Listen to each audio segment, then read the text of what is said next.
എല്ലാ കൂട്ടുകാർക്കും പുതിയൊരു വീഡിയോയിലേക്ക് സ്വാഗതം. ഇന്നത്തെ വീഡിയോയിൽ നമ്മൾ സംസാരിക്കാൻ പോകുന്നത് നമ്മളെല്ലാവരും മൊബൈൽ ഫോൺ യൂസ് ചെയ്യുന്നവരാണ്.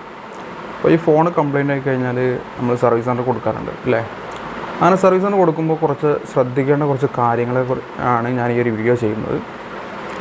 അപ്പോൾ സമയം കളയുന്നില്ല, വീഡിയോയിലേക്ക് പോകാൻ. അതുപോലെ തന്നെ വീഡിയോ അവസാനം വരെ കാണാൻ. നിങ്ങൾക്ക് കുറച്ച് യൂസ്ഫുൾ ആയിട്ടുള്ള കണ്ടൻറ്റാണ്. ഷോപ്പുകളിൽ നിങ്ങൾ കൊടുക്കുമ്പോൾ കുറച്ച് ശ്രദ്ധിക്കേണ്ട കുറച്ച് കാര്യങ്ങളാണ് ഇതൊക്കെ. ഓക്കെ, അപ്പോൾ നമുക്ക് സമയം കളയുന്നില്ല, വീഡിയോയിലേക്ക് പോകാം.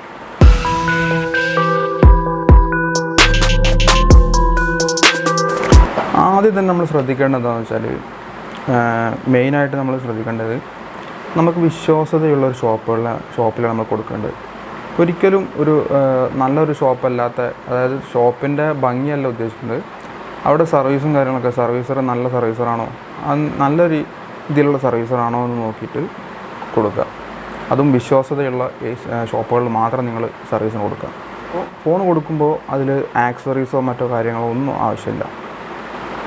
അഥവാ സർവീസർ ആവശ്യപ്പെടുകയാണെങ്കിൽ, അതായത് ടെക്നീഷ്യൻ ആവശ്യപ്പെടുകയാണെങ്കിൽ മാത്രം നിങ്ങൾ സിം കാർഡ് അതുപോലെ തന്നെ മെമ്മറി കാർഡ് ആണെങ്കിലും കൊടുത്താൽ മതി. അതും അവർക്ക് ആവശ്യമുണ്ടെങ്കിൽ തന്നെ. അധിക സർവീസ് സെൻ്ററിലും ചെക്കിങ്ങിനായിട്ട് സിം കാർഡ് മെമ്മറി കാർഡൊക്കെ ഉണ്ടായിരിക്കും. അപ്പോൾ 99% കൊടുക്കേണ്ട ആവശ്യമില്ല. മെമ്മറി കാർഡ്, സിം കാർഡ്, അതുപോലെ തന്നെ അതിൻ്റെ പൗച്ച്, ഫോണിന് നമ്മൾ യൂസ് ചെയ്യുന്ന കവർ, അതൊന്നും അവിടെ കൊടുക്കേണ്ട ആവശ്യമില്ല. ഇനി അഥവാ ബാക്ക് കവറും, ചില ഷോപ്പുകൾ ബാക്ക് കവറൊന്നും വാങ്ങാറില്ല, ബാക്ക് കവറും റിട്ടേൺ കൊടുക്കും. പിന്നെ ബാറ്ററി ഓൾറെഡി ഷോപ്പുകളിൽ ഉണ്ടെങ്കിൽ അവർ ബാറ്ററിയും, ഇപ്പം സാധാ ബേസ് മോഡലൊക്കെ ആണെങ്കിൽ ബാറ്ററിയും റിട്ടേൺ കൊടുക്കാറുണ്ട്. അപ്പോൾ അത് നമ്മൾ ശ്രദ്ധിക്കണം. ഫോൺ കൊടുത്തതിന് ശേഷം നമ്മൾ ബില്ല് നിർബന്ധമായിട്ടും വാങ്ങണം. കാരണം നമ്മളവിടെ ഫോൺ കൊടുത്തിട്ടുണ്ട് എന്നുള്ളതിന് ഒരു തെളിവാണ് ബില്ല്. പിന്നെ ആ ബില്ലായിട്ട് പോയി കഴിഞ്ഞാൽ നമുക്ക് സാധനങ്ങൾ നമ്മൾ കൊടുത്ത ഡിവൈസ് എന്താണെന്ന് വെച്ചാൽ അത് ഡിവൈസ് കിട്ടുള്ളൂ. അപ്പോൾ അത് ശ്രദ്ധിക്കുക.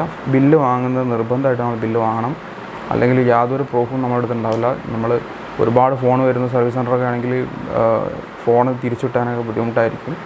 അപ്പോൾ അതൊക്കെ ശ്രദ്ധിക്കുക. നമ്മളൊരു ഫോൺ കംപ്ലയിൻ്റ് ആയാലാണല്ലോ നമ്മൾ സർവീസ് സെൻ്ററിൽ പോകാം. അപ്പോൾ ഈ സർവീസ് സെൻ്ററിൽ പോയിട്ട് എന്താണ് കംപ്ലയിൻ്റ് എന്നുള്ളത് നമ്മൾ പറയാം.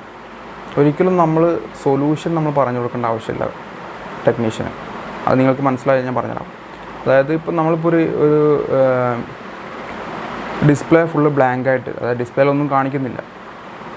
ഓക്കെ, അപ്പോൾ ആ ഒരു കംപ്ലയിൻറ്റ് നമ്മൾ പോയിട്ട് ടെക്നീഷ്യനോട് പറയുകയാണെങ്കിൽ നമ്മൾ ഡിസ്പ്ലേ മാറ്റണം എന്ന് പറയേണ്ട ആവശ്യമില്ല. ഡിസ്പ്ലേൻ്റെ കംപ്ലയിൻ്റ് ആണോ, ചിലപ്പം ബ്ലാങ്ക് എന്നുള്ളത് ചിലപ്പോൾ ഡിസ്പ്ലേൻ്റെ കണക്ടർ കൊണ്ട് വരാം, അല്ലെങ്കിൽ വേറെ എന്തെങ്കിലും ബോർഡ് ഇഷ്യൂസ് കൊണ്ടൊക്കെ വരാം. അപ്പോൾ നമ്മൾ അവിടെ പോയിട്ട് പറയുന്നത് ഡിസ്പ്ലേ മാറ്റണം എന്ന്. ടെക്നീഷ്യൻ ഡിസ്പ്ലേ മാറ്റിയതിന് ശേഷം ഡിസ്പ്ലേ വന്നിട്ടില്ലെങ്കിൽ, അതായത് ലൈറ്റും കാര്യങ്ങളൊന്നും വന്നിട്ടില്ല എന്നുണ്ടെങ്കിൽ ഡിസ്പ്ലേ മാറ്റിയത് ചിലപ്പം വെറുതാവും. അപ്പോൾ നമ്മളൊരിക്കലും സൊല്യൂഷൻ പറഞ്ഞു കൊടുക്കേണ്ട ആവശ്യമില്ല.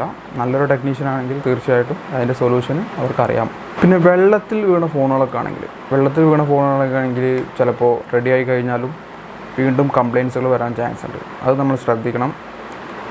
അധിക ഫോണും വെള്ളത്തിൽ വീണ് കഴിഞ്ഞാൽ അതിൻ്റെ ഉള്ളിൽ ഫംഗസും കാര്യങ്ങളൊക്കെ വന്നു കഴിഞ്ഞാൽ പിന്നെ അത് ഫസ്റ്റ് നമ്മൾ ജസ്റ്റ് ഒന്ന് സർവീസ് ചെയ്ത് ചിലപ്പോൾ റെഡി ആവും.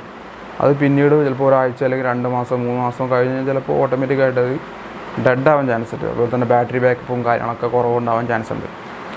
അപ്പോൾ അത് ശ്രദ്ധിക്കുക. വാട്ടർ ഡാമേജ് ഫോണാണെങ്കിൽ പിന്നെ അധികം റിപ്പയറബിൾ അല്ല. റിപ്പയർ ചെയ്താൽ തന്നെ ചിലപ്പോൾ കംപ്ലയിൻസുകൾ വരാൻ ചാൻസ് ഉണ്ട്. പിന്നെ സോഫ്റ്റ്വെയർ ഇഷ്യൂസ് ഉള്ള ഫോണുകൾക്കാണെങ്കിൽ അതിലുള്ള ഡാറ്റാസ് പോകും. അപ്പോൾ നമുക്ക് എടുത്തു വെക്കാൻ പറ്റുന്ന ഡാറ്റാസുകൾ, അതായത് മൊബൈലിൻ്റെ കണ്ടീഷൻ എങ്ങനെയാണ് നോക്കണം. ചിലത് നമുക്ക് കേബിൾ ഉപയോഗിച്ചിട്ട് ലാപ്ടോപ്പോ അല്ലെങ്കിൽ ഡെസ്ക്ടോപ്പോ എന്തെങ്കിലും ഉപയോഗിച്ചിട്ട് നമുക്ക് കമ്പ്യൂട്ടർ ഉപയോഗിച്ചിട്ട് നമുക്കത് ബാക്കപ്പ് എടുത്ത് വെക്കാം. അങ്ങനെ ബാക്കപ്പ് എടുത്ത് വെക്കാൻ പറ്റുന്ന കണ്ടീഷനിലുള്ള ഫോണാണെങ്കിൽ ബാക്കപ്പ് എടുത്ത് വെക്കുക. കാരണം അത് പോയി കഴിഞ്ഞതിന് ശേഷം പിന്നെ അത് ചിലപ്പോൾ തിരിച്ച് കിട്ടണമെന്നില്ല. ഇത്രയും വാല്യുബിൾ ആയിട്ടുള്ള ഡാറ്റാസോ കാര്യങ്ങളൊക്കെ ആണെങ്കിൽ ബുദ്ധിമുട്ടായിരിക്കും. അപ്പോൾ അത് ശ്രദ്ധിക്കുക. പിന്നെ ഹാർഡ്വെയർ ആണെങ്കിൽ അധികം ഡാറ്റാസ് പോവില്ല. എന്നാലും നമ്മൾ സർവീസിന് കൊടുക്കുമ്പോൾ ഡാറ്റകളൊക്കെ ഒന്ന് എടുത്തേക്കുന്നതും വളരെ നന്നായിരിക്കും.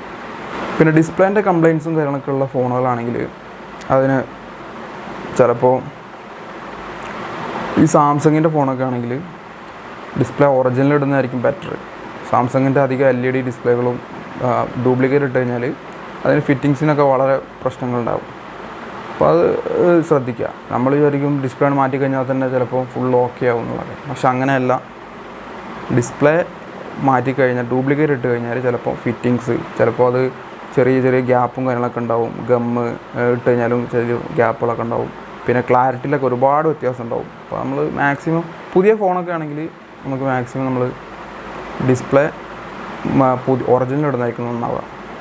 ഡ്യൂപ്ലിക്കേറ്റ് ഇട്ട് കഴിഞ്ഞാൽ പുതിയപ്പോൾ നമ്മൾ വാങ്ങിയിട്ട് വല്ലതൊന്നും ആയിട്ടില്ല, ഡിസ്പ്ലേ പൊട്ടിപ്പോയി, ഡിസ്പ്ലേക്ക് ഗ്യാരണ്ടി വാറണ്ടി ഒന്നും കിട്ടില്ല, അത് വേറെ വിഷയം. ഇൻഷുറൻസോ കാര്യങ്ങളൊക്കെ ഉണ്ടെങ്കിൽ കിട്ടും. അപ്പോൾ അതുകൂടി ശ്രദ്ധിക്കാം. ഇത്തരം കുറച്ച് കാര്യങ്ങൾ നിങ്ങൾ സർവീസ് സെൻ്ററിൽ കൊടുക്കുമ്പോൾ ശ്രദ്ധിക്കേണ്ടതുണ്ട്. ഓക്കെ, അപ്പോൾ ഇത്രയേ ഉള്ളൂ. നിങ്ങൾക്ക് വീഡിയോ ഇഷ്ടപ്പെട്ടാൽ തീർച്ചയായിട്ടും നിങ്ങൾ ചാനൽ സബ്സ്ക്രൈബ് ചെയ്യുക. അതുപോലെ തന്നെ എന്തെങ്കിലും ഡൗട്ട്സോ കാര്യങ്ങളുണ്ടെങ്കിൽ താഴെ കമൻറ്റ് ബോക്സിൽ കമൻറ്റ് ചെയ്യാൻ മറക്കരുത്. Okay, thank you.